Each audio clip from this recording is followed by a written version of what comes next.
we continue. So this is great, and before we start, breaking of kings, that may you be with us, may you open our eyes, may you open our understanding online. My name is Patrick. Section so that I know you're able to see the screen, and we continue. CFHS ZAMBIA. You can see the broadcast. Something can be able to ask, can be able to answer whenever a question is posed. And this is a update the information that we know, and there are those who do not know, who are hearing this for the first time, and they will also be able to know. So are you able to see this, what is on the screen so far, before I go anywhere? Someone can unmute themselves. You unmute yourself, then you say, yes, I can see, or maybe you are not able to see.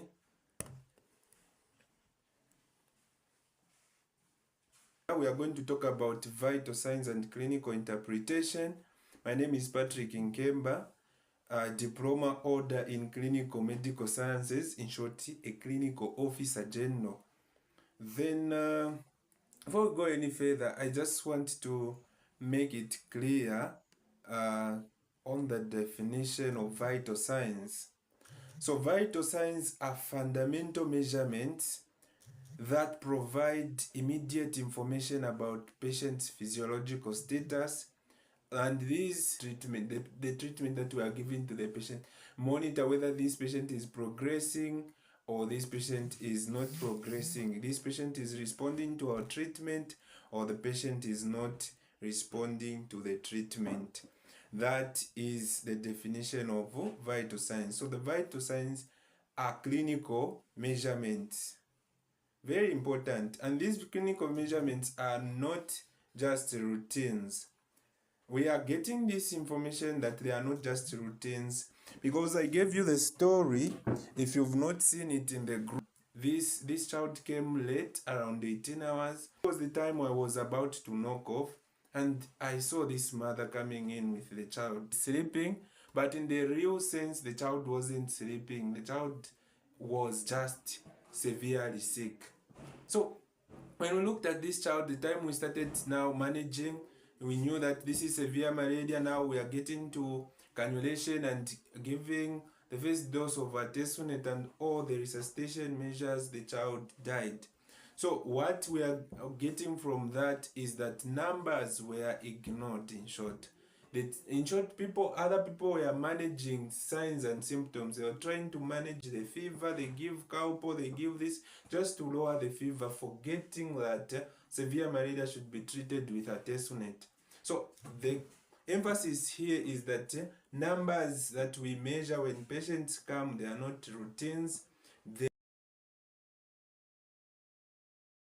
The current physiological status, the numbers that we are looking at. So here are the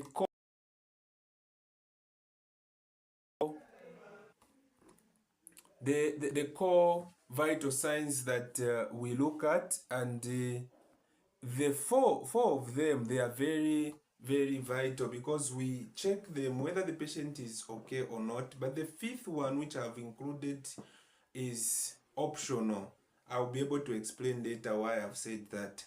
So the first one is temperature. The second one is blood pressure.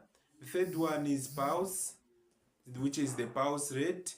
And the third one is the heart rate.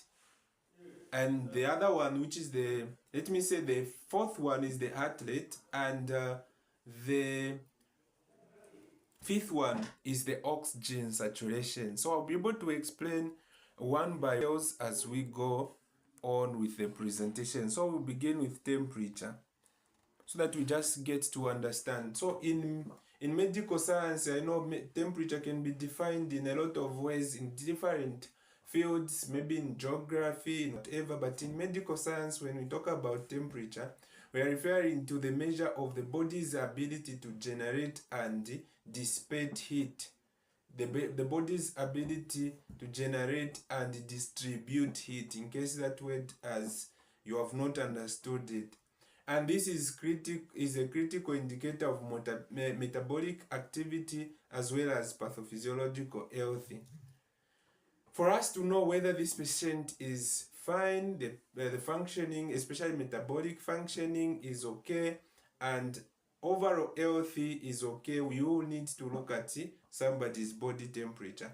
So it is one of the 4 main vital signs, along with pulse, respiration rate, as well as blood pressure. So along with pulse, respiration rate, and blood pressure, we need the temperature, so that we have the 4 vital signs.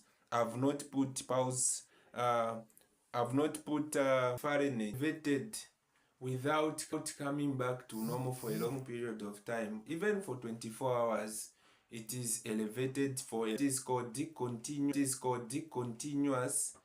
fever. Then we have you 6 hours to rest, no fever, you are fine, you are able to do all that other stuffs. Then after 6 hours, you find this fever starts again. That is called relapsing fever. It can even give you 8 hours or without fever. Then you have maybe 24 hours or another 12 hours with fever. So it gives a space, a febrile episode that is separated by febrile periods. That is called the relapsing fever. Okay, I want to rise that has risen and never coming down the normal line, not even the fluctuations are very minimal, that they are not even that much relevant. Then we come to relapsing fever. It's the fever that rises and falls, then stays to the normal line for a long period of time for it to rise again. It's called the relapsing fever. So you give me a feedback if the network normalizes, but for now, let's continue.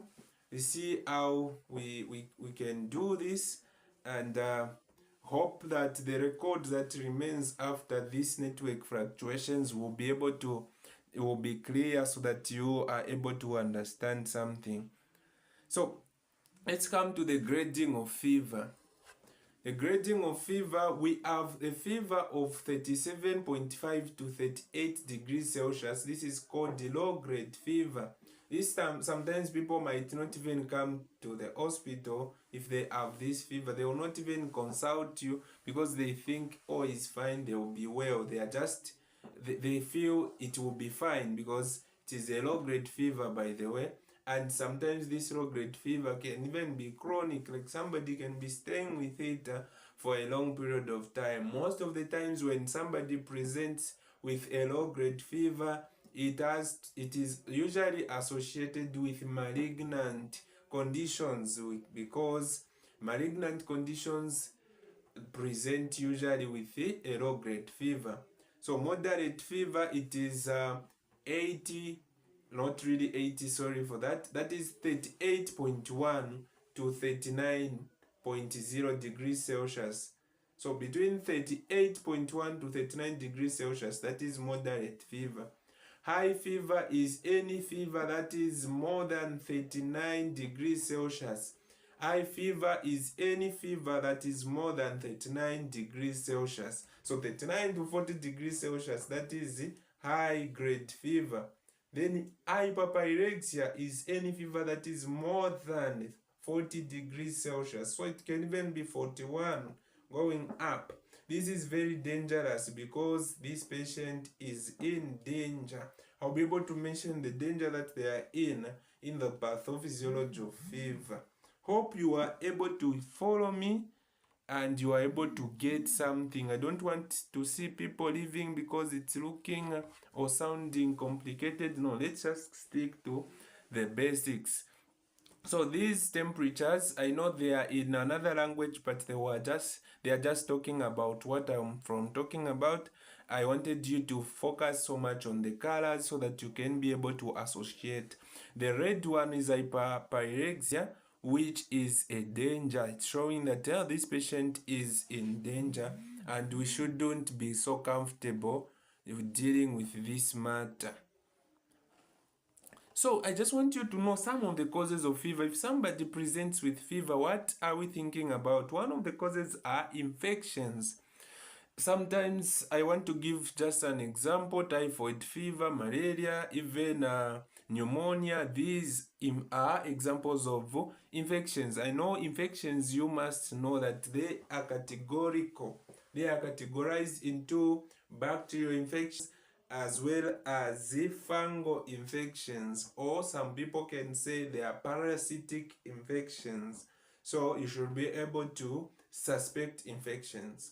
If you see fever, suspect inflammation. One of the causes of fever is inflammation. I will not be able to define this, hoping that we understand. If we don't understand inflammation, we'll be able to have a session on it, because it's a lecture on its own. Malignancy is one of the causes of fever, and I said low-grade fever is usually seen in malignancy. Then fever can come as a result of adverse drug effects, or it can come as an adverse effect of a particular drug that the client or the patient has taken. So you should be able to find out this while taking history on your drug history. You should find out what they've taken, if they have taken any medications, and you should be able to know the adverse effects of that particular medication to be able to tell that the fever they are having is as a result of the adverse effect of that particular drug. Then fever can come as a result of trauma, and this, I mean injury. When there is injury, we are sure there is going to be inflammation, and that's how it points out to the fever. Sometimes someone will ask you, what is the pathophysiology of fever? I just want us to make it simple. I don't want people to leave the meeting because they can't understand what is on the screen. This is the simple way. Something that is going to bring fever is when there is what is called exogenous pyrogens, or let me just say when there is inflammation. When there is inflammation, there is going to be the release of inflammatory cytokines, and this inflammation obviously is going to come as a result of tissue damage, or maybe this inflammation is going to come as a result of something. This something might be an infection, might be those causes that we've mentioned. So it will lead to the immune reaction. When the immune system begins to react, I know some of us might know this, and some of us that might not know. Let's make it simple for you. There is going to be the release of inflammatory cytokines. Some of them are interleukin-1, tumor necrosis factor.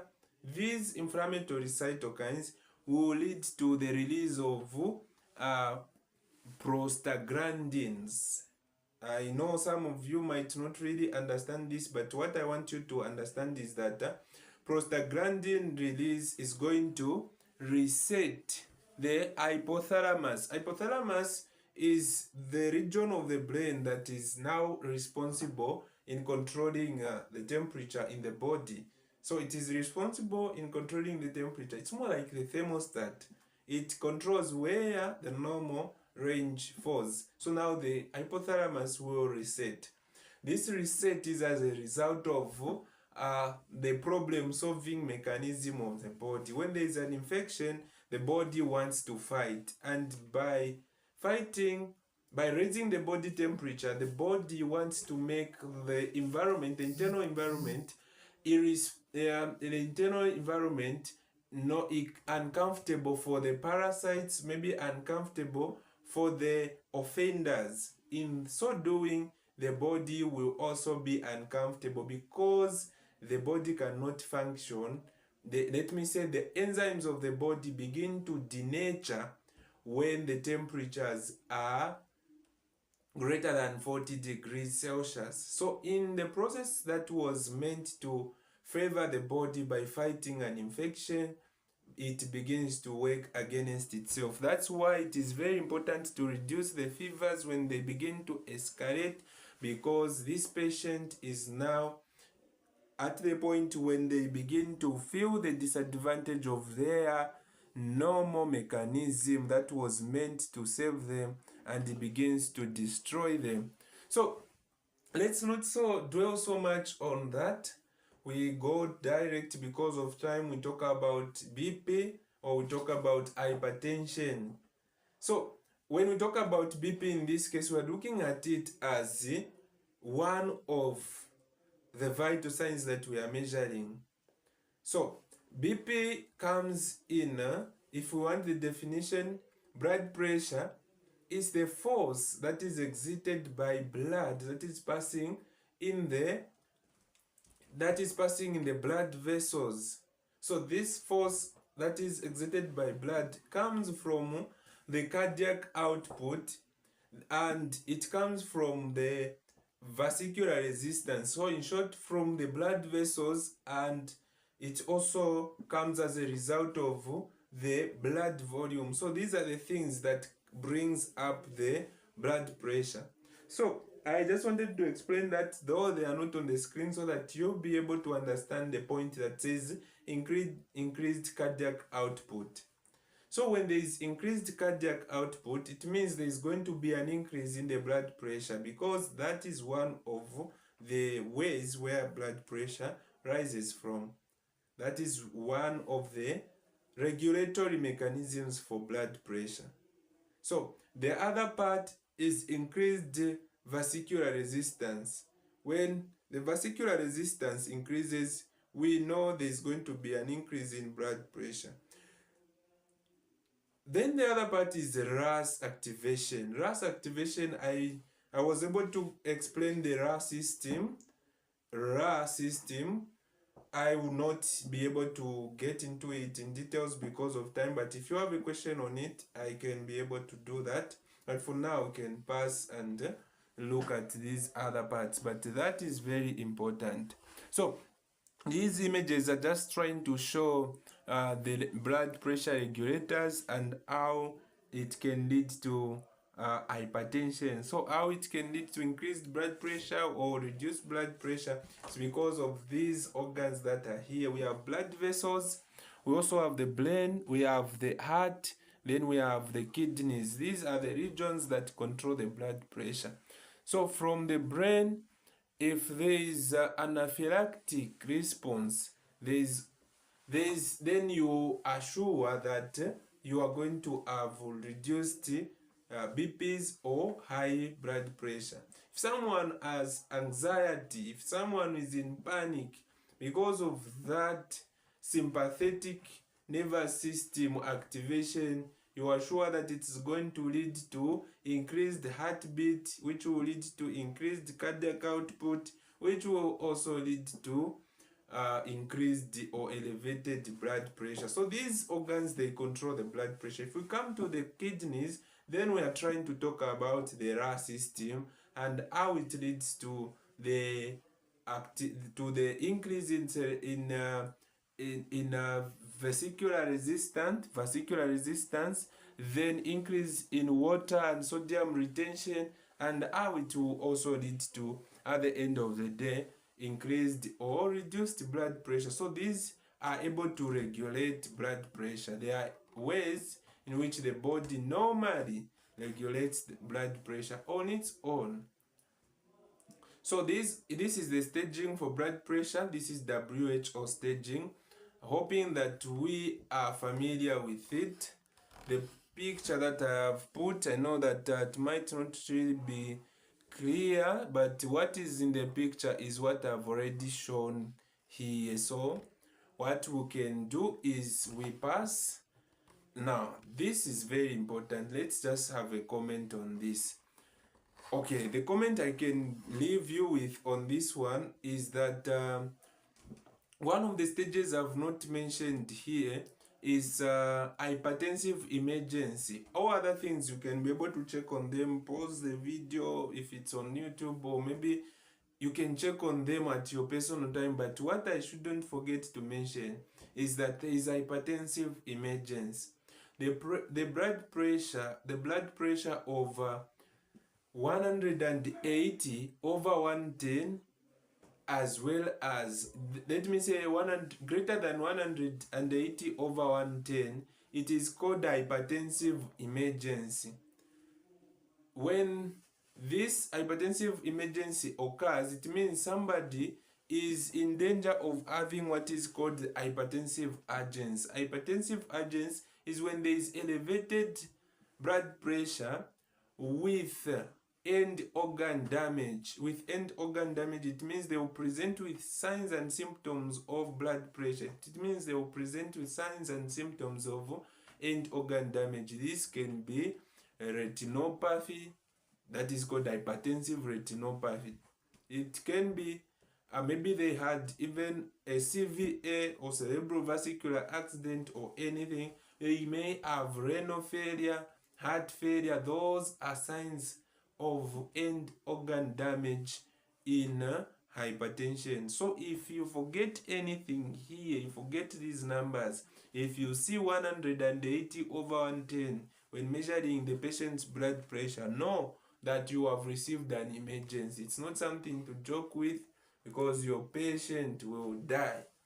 They can just fall and die just like that. Then we come to the pulse. The pulse is the palpable arterial expansion from the ventricular contraction. Palpable arterial expansion, we are trying to say the arteries are expanding, and this expansion is palpable, which means when you place your fingers on the artery, you are able to palpate, you are able to tell that there is some rhythmic expansion in this artery. So under normal circumstance, the adult pulse rate is 60 to 100 beats per minute. 60 to 100 beats per minute.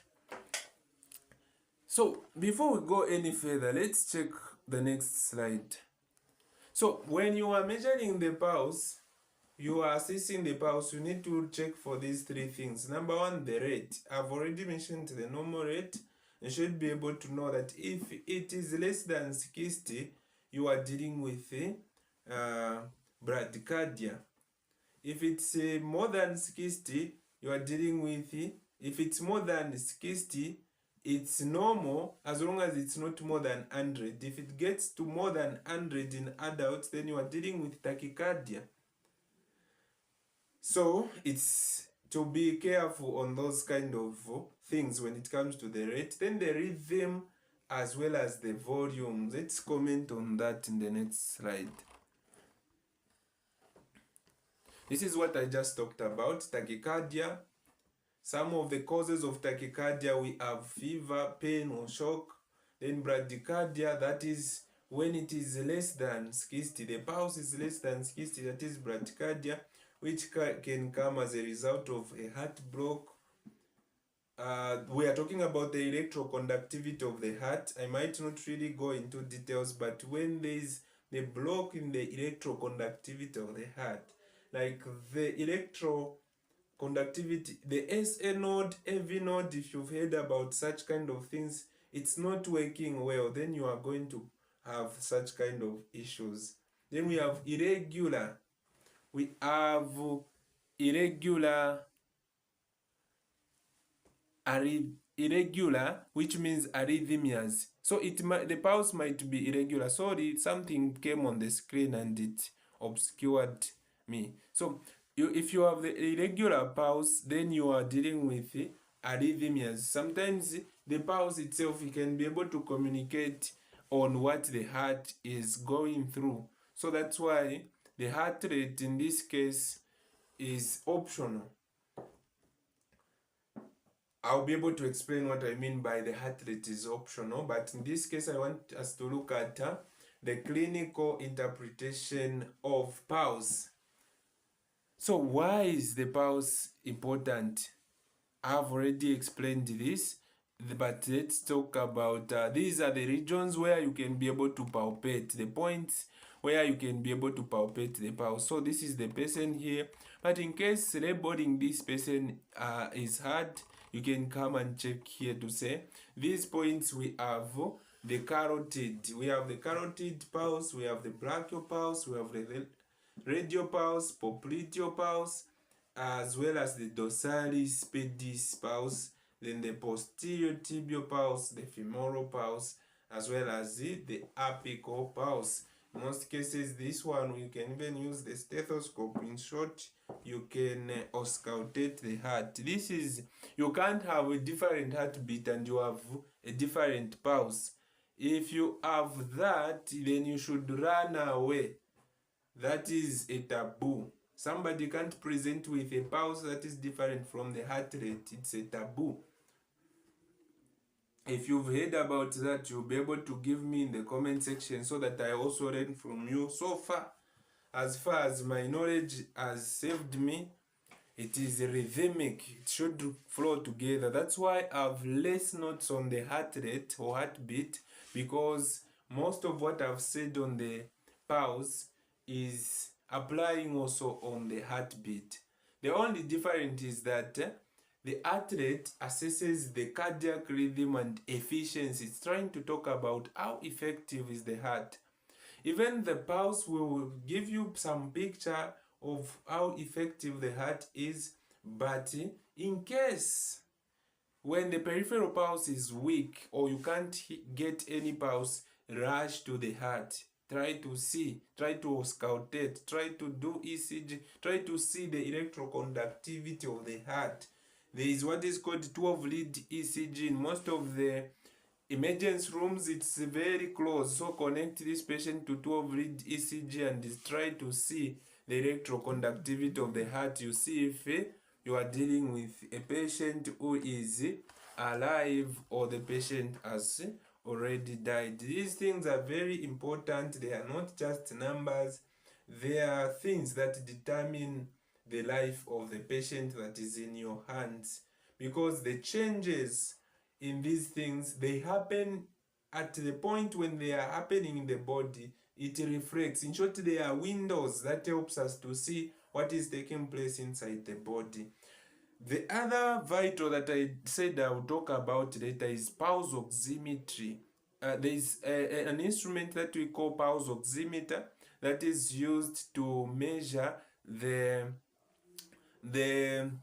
oxygen saturations. Oxygen saturations are very important because they are trying to talk about the respiratory system, the lung function, to show if the lungs are really absorbing oxygen and whether this oxygen is reaching the end organs. So you can put that pulse oximetry on the finger of the patient and be able to measure the pulse. The pulse that is 92% going up is fair. The pulse should be 95% and above. So 95, 99 on room air, the patient is doing well. Immediately it begins to drop from 95 coming to 92 or anything less than 90. You are in danger. You have to put this patient on O2. I'll not really go into the depth of how you put this patient on O2 or types of oxygen flow that you can use, but at least run to oxygen therapy if you encounter such kind of a problem, such kind of an emergency. This time I'm done. I'm inviting questions. If you have any questions, come through via Google Meet. You can be able to raise your hand. Then if you are on YouTube, be able to comment. And obviously, if you are watching on YouTube, it means you have entered through the link in the group. You can also ask in the group so that look at your question and see how we can be able to tackle it, to discuss it, so that we go with something at the end. All right. Do we have